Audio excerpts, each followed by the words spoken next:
Trending ngayon ang celebrity na si Ivana Alawi matapos i-anunsyong magbibigay siya ng 100 pirasong iPhone 17 sa mga netizens. Ipinost niya ito sa kanyang Facebook page noong July 15 kung saan makikitang pumunta siya sa isang mall na dala ang 2 maleta na paglalagyan ng mga iPhone. Dahil sa mahal ng presyo nito, umabot lang naman sa higit 4 na milyon ang kinailangan niyang bayaran para dito. Price po natin dito, ma'am, is...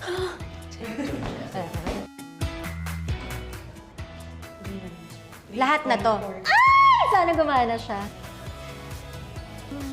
Ay! Yay! Ilang araw pa lang ang lumipas pero aabot na agad ng halos 200 million ang views ng video sa kanyang Facebook account. Umabot din ng ilang milyon ang mga reacts na nakuha niya rito, maging ang mga comments at shares. Patunay lang na marami ang nakaabang at talagang gustong-gustong makakuha ng iPhone 17 na ipamimigay niya.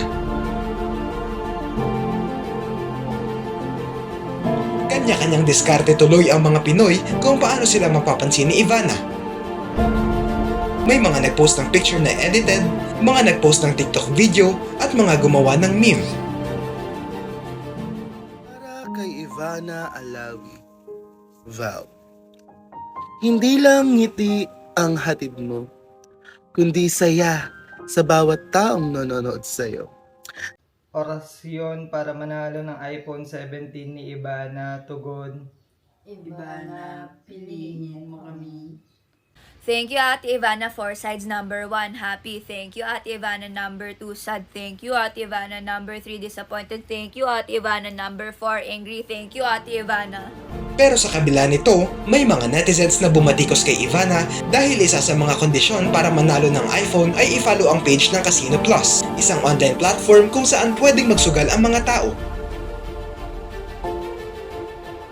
Ayon sa kanila, tila iniengganyo umano ng nasabing vlogger ang mga tao na sumali ng sugal.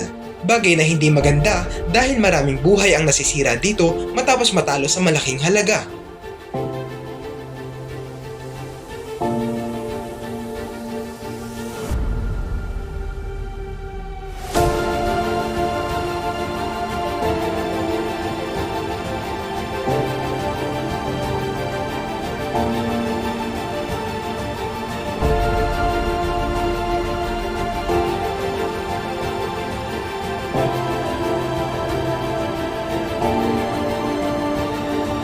Tama nga ba ang naging pagtulong ni Ivana sa pagbibigay ng 100 iPhone?